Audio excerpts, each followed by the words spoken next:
Assalamualaikum warahmatullahi wabarakatuh. Nama saya Muhammad Sadar Wibowo dengan NIM 19423035. Pada kesempatan kali ini saya akan menjelaskan sedikit tentang produk dan jasa dari perbankan syariah. Untuk mata kuliah Manajemen Operasional Bank Syariah dan dosen pengembu Ibu Tulasmi.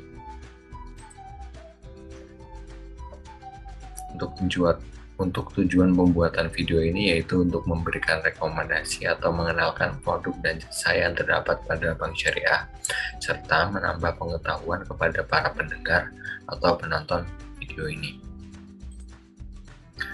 Materi atau produk dan jasa yang saya akan jelaskan meliputi 3. Yang pertama itu ada bank garansi, yang kedua safe deposit box atau SDB, yang terakhir adalah e-banking. Yang pertama adalah bank garansi. Sebenarnya apa sih bank garansi itu? Bank garansi merupakan jaminan pembayaran yang diberikan oleh bank kepada satu pihak, baik perorangan maupun perusahaan atau badan lembaga lainnya dalam bentuk surat jaminan. Pemberian jaminan dengan tujuan agar bank penjamin akan memenuhi atau membayar kewajiban-kewajiban pihak yang dijaminkan kepada pihak yang menerima jaminan. Apabila yang dijaminkan kemudian hari tidak memenuhi kewajiban kepada pihak lain sesuai dengan yang diperjanjikan atau cedera janji. Landasan hukum yang terkait dengan bank garansi adalah pasal 1831 KUHP atau Perdata yang berbunyi si penanggung tidak diwajibkan membayar kepada si piutang selain jika si berutang lalai, sedangkan benar-benar si berutang ini harus lebih dulu disita dan dijual untuk melunasi utangnya. Yang kedua, landasan hukumnya ada pasal 1832 KUHP atau Perdata yang berbunyi si penanggung tidak dapat menuntut supaya benda-benda beruntung lebih dulu disita dan dijual untuk melunasi utangnya.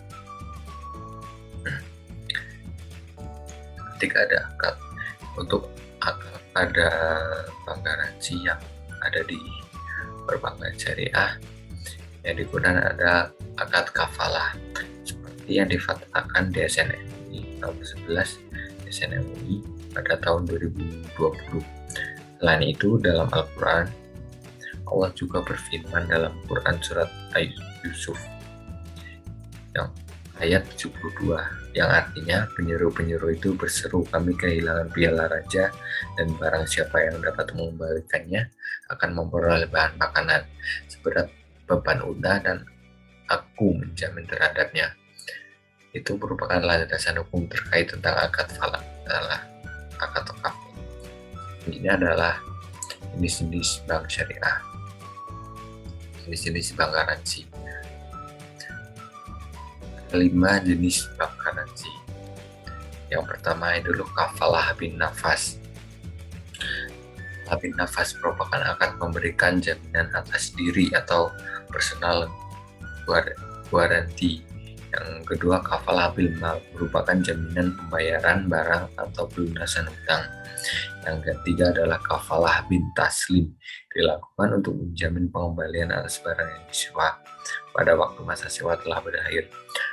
Yang keempat adalah kafalah al-munjazah, adalah jaminan mutlak yang tidak dibatasi oleh jangka waktu untuk kepentingan atau tujuan tertentu.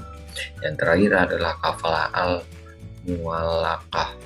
Bentuk jaminan ini merupakan penyederhanaan dari kafalah al-munjazah baik oleh industri perbankan maupun asuransi. Ilustrasi dari bank garansi ini merupakan skema bank garansi pada umumnya bahwa lembaga keuangan sebagai penanggung jawab dari kerjasama yang dilakukan dengan pihak yang mempunyai objek dan nasabah yang mengajukan permohonan bank garansi ke bank syariah. Penanggung jawab akan memberikan jaminan yang akan diberikan kepada penanggung jawab agar penanggung dapat membayarkan uangnya tepat waktu sesuai kesepakatan. Ini adalah ilustrasinya. Jadi penanggung jawab ini adalah perbankan syariah.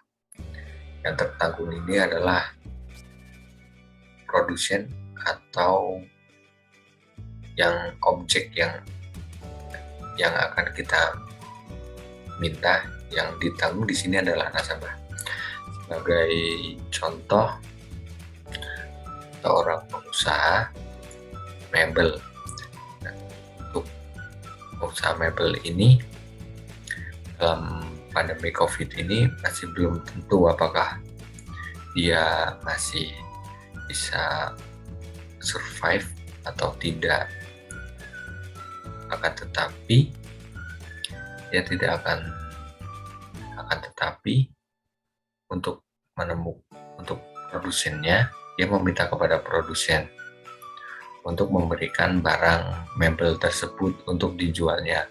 Produsen ini ragu untuk memberikan barang tersebut. Dia tidak yakin apakah barang ini bisa atau tidak. Itu si pengusaha ini meminta bank garansi, yaitu berbentuk jaminan tertulis yang diharuskan atau diberikan oleh pihak bank kepada nasabahnya untuk meyakinkan produsen ini memberikan jaminan atau barang-barang mebel tersebut untuk usahanya. Seperti itu. Oke, untuk yang kedua adalah ada safe deposit box. Bahkan merupakan jasa penyewaan kotak penyimpanan harta atau surat berharga yang dirancang secara khusus dan dari bahan baja dan ditempatkan dalam gua khasanah yang kokoh dan tahan api untuk menjaga keamanan barang yang disimpan dan memberikan rasa aman bagi penggunanya. Biasanya disimpan dalam SDP itu barang bernilai tinggi loh. Karena pemiliknya merasa tidak aman jika menyimpannya di rumah, maka dari itu mereka ingin menyimpan pada SDP ini. Selanjutnya yaitu landasan hukum. Landasan hukum ini terdapat dalam Fatwa DSN MUI nomor 24 tentang safe deposit box yang menyatakan bahwa nomor 1, berdasarkan sifat dan karakternya, safe deposit box SDP dilakukan dengan menggunakan akad ijarah. Yang kedua, rukun dan syarat ijarah dalam praktik SDP merujuk tentang Fatwa DSN nomor 9 tentang pembiayaan ijarah. Yang ketiga, barang-barang yang disimpan dalam SDP adalah barang yang berharga, tidak diharamkan dan tidak dilarang oleh negara itu. Yang keempat, besar biaya sewa ditetapkan berdasarkan kesepakatan yang sudah disepakati. Yang kelima, hak dan kewajiban pemberi sewa dan penyewa ditentukan berdasarkan kesepakatan sepanjang tidak bertentangan dengan rukun dan syarat ijarah tersebut. Selanjutnya ada jenis-jenis dari barang yang disimpan dalam SDP. Dan pertama adalah surat berharga atau sertifikat atau dokumen berharga lainnya. Yang kedua ada perhiasan atau logam mulia. Barang-barang yang disimpan akan ditempatkan pada kotak yang sudah disediakan oleh lembaga keuangan atau bank syariah itu. Kotak ini beraneka ragam, ada yang sangat kecil, sedang, serta besar. Nasabah akan menyesuaikan barang yang disimpan ke dalam SDP tersebut. Selanjutnya ada ilustrasi dari produk SDP ini. Pak Yusuf memiliki emas batangan yang ingin disimpan untuk dijual pada tahun berikutnya. Pak Yusuf ini berniat investasi emas, maka tersebut mahal. Akan tetapi Pak Yusuf ini ragu dengan keamanan di rumahnya karena di lingkungan Pak Yusuf rawan akan pencurian. Setelah itu Pak Yusuf berpikir agar lebih aman, dia berencana menyewa SDP. Setelah itu Pak Yusuf datang ke bank memperlihatkan emasnya terlebih dahulu. Setelah itu Pak Yusuf menyelesaikan persyaratannya seperti isi dokumen, perlengkapan, pembukaan SD, dan mengisi formulir lainnya.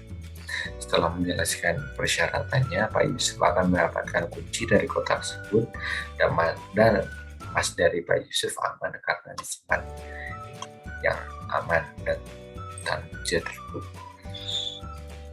Terakhir adalah e-banking. E-banking merupakan layanan bank yang kegiatannya melakukan transaksi, pembayaran, dan transaksi lainnya melalui internet dengan website milik bank yang dilengkapi sistem keamanan. Penggunaan e-banking dapat mengaktifkan waktu nasabah tanpa mengantri di banking hall atau ATM karena dapat dilakukan di mana saja dan kapanpun melalui jaringan elektronik seperti internet, ponsel, dan telepon secara mudah dan praktis pula. Landasan hukumnya yaitu merujuk pada Undang-Undang Nomor 11 Tahun 2008 Pasal 1 tentang Informasi dan Transaksi Elektronik. Undang-undang ini sudah menjadi landasan hukum bagi kegiatan transaksi elektronik yang dilakukan oleh bank. Adapun jenis-jenis layanan e-banking, internet bank, yang pertama adalah internet banking, mobile banking. Di sini mobile banking sepertinya banyak yang sudah mempunyai itu SMS banking, phone banking. Yaitu yang terakhir ada ilustrasi mekanisme produk. Di sini ilustrasinya sepertinya banyak yang sudah paham, seperti untuk belanja online. Biasanya untuk belanja online, untuk pembayarannya biasanya melakukan ada bank syariah jika tidak ingin ribet atau ingin susah, lebih praktis. Apalagi pada saat pandemi seperti ini, untuk ke ATM atau ke bank jadi ragu karena was-was akan terjangkit virus. Oleh karena itu, mobile banking ini sangat penting untuk pandemi saat ini dan penggunanya bisa dibilang sangat banyak. Selain untuk pembayaran pada online shop, juga dapat pengiriman atau penerimaan dana, bisa dari untuk teman atau menerima dari kiriman gaji atau orang tua, seperti itu. Sekian dari saya. Jika ada kurang dan salah ucapan, saya mohon maaf sebesar-besarnya. Wassalamualaikum warahmatullahi wabarakatuh.